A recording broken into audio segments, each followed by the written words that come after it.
Hey, what's up everyone? Danny and Alex, and in this video we're going to show you guys a small continuity of the previous video from the mount. In the mount we have the basics, mount control, mount retention, the mount maintenance as per se. That's what we showed you. In this video we're going to show you a couple more attacks that you can do as the opponent's bottom reactions. Okay, first of all I want to thank Hyperfly for sponsoring this video, for sponsoring Alex. Beautiful gear, so thank you very much. Check this video out.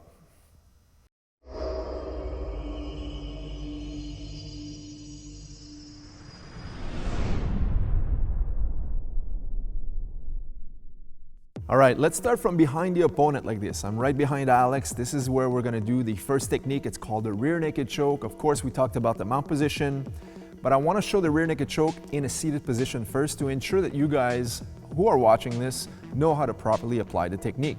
Once we learned this, we're gonna go into the mount position and do the rear naked off the mount when the person rolls to their stomach. But first, the details, I'm gonna try to keep things very basic. So when I'm doing the rear naked choke, it's not a rear naked crush. So what I mean by this is I don't want to just bring the arm underneath the chin and start crushing the windpipe. What I want to do is do a blood choke, or basically just squeezing the carotid arteries on each side of his neck. So in order to attain this, when I slide my arm slowly like this, I have to make sure that my bicep is snug against this side of his neck, and now I can close my forearm on the opposite side of his neck. Okay, so the trick is to always bring my elbow aligned with his chin. So if his chin is aligned with the elbow, I know that his neck, the carotid arteries, are snug inside my arm. Now, the free arm goes around here. Sometimes I can even reach from my own shoulder. The problem with this is a lot of people bring this hand in front. And when I do so, I need two arms to lock the rear naked choke. Now he could block the arm, and now I can't finish the choke, or even go over and start to attack here, which I don't want this to happen to me. So I'm attacking him, I gotta go underneath, ensure it's snug. I push and watch this hand. It disappears behind him, right from here.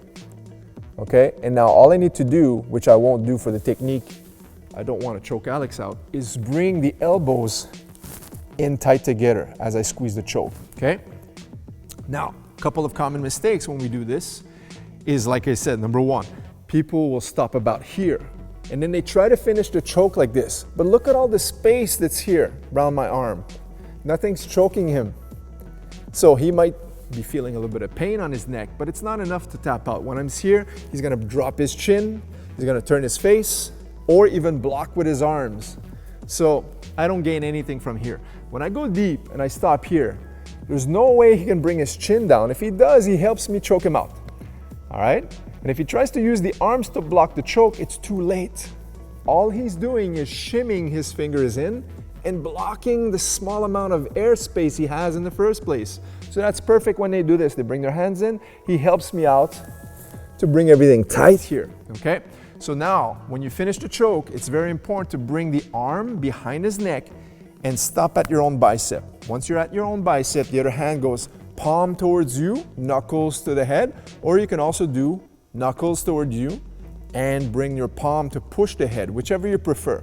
By instinct, I've always done it as such, just like an arrow. I bring it right behind his neck, and sometimes when I need to, I close my fist and I start to push, okay? So we're here, slowly, I go 1, 2, and this is what happens behind him, right here, boom.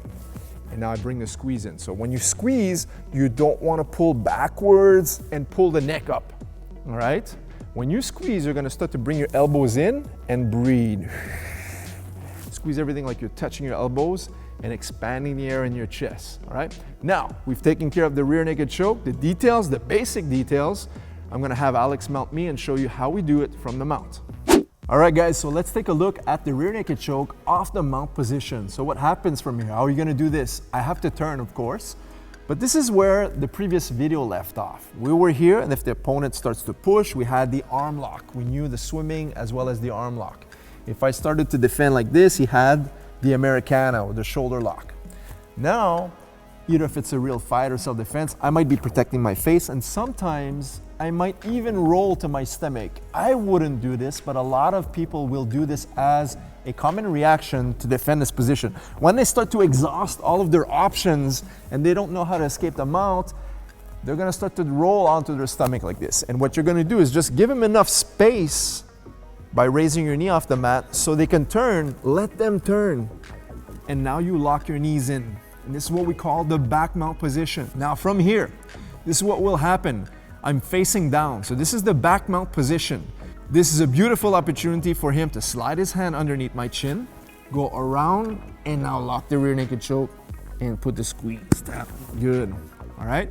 Now, notice he did this rear naked choke as a technique, but also notice that from this side here, if I turn, his feet are just in a regular mount position. So he has to make sure that his toes are tucked in against my legs and just above my hips. Okay, just on the outside of my hips. That way there, he's ready at all times that if I decide to fight out of this position by pushing myself up onto my knees, he's gonna put 2 hooks inside. See, watch this, see? Boom. See how he follows? Let's do this once more. So I'm in this position. I escape the mount position by turning onto my front side like this. And now, he has the rear naked choke. We took care of that already. But before attacking the neck, I like to recommend for people to just wait and make sure you can take the hooks first. Position before submission. Why is that?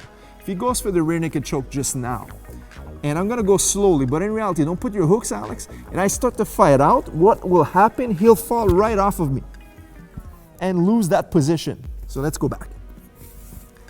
By waiting and being patient, his feet are tucked in against my hips. As I start to fight out, he follows, he puts his hooks and he follows me. As I back away, he also backs away. So his hips are always above my hips.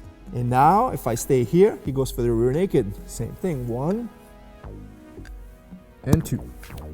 Back into the back mount position again. I've rolled to my front side. I've rolled to my stomach here.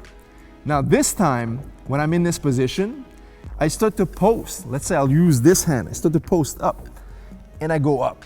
He puts his hooks in and now he underhooks on this side and he brings my wrist towards my belly button. See? As he sprawls out. Once I'm here, he can take his arm out and go for the rear naked. 1 and tap. All right, let's show the whole sequence one more time. I'm trying to escape the mount. I start to turn here, it gives me just enough space. This is where I end up.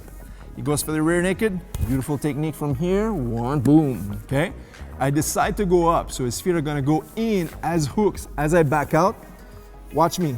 I raise up, feet go side to side, don't cross the ankles, heels against the inside of my quadriceps, right from here. That's his position.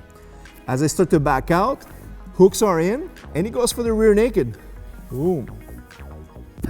Now, if I start to post up, he underhooks and brings the wrist down. See? Breaks the base, and now he sprawls his hips and puts me flat. Look at this arm, goes in, rear naked, free, and finish. All right, so the second technique I'm gonna show you guys is from this position here. I'm trying to escape by pushing him to the side. So we're gonna attack the arm lock, watch. As he posts to stop, I've pushed him to the side, and as I insist, he traps the wrist. Now, the only chance of escape that I have from here is to turn on all fours. So I'm gonna try to turn, and as I rotate, watch how he clasps onto me and brings the leg around. Now he lets himself drop to his shoulder a little bit, and now from here, lock the arm lock. So now I start to push, he traps, and now as I continue to insist to turn, watch. So he passes this leg right across my face, and now he could lock the elbow. Boom.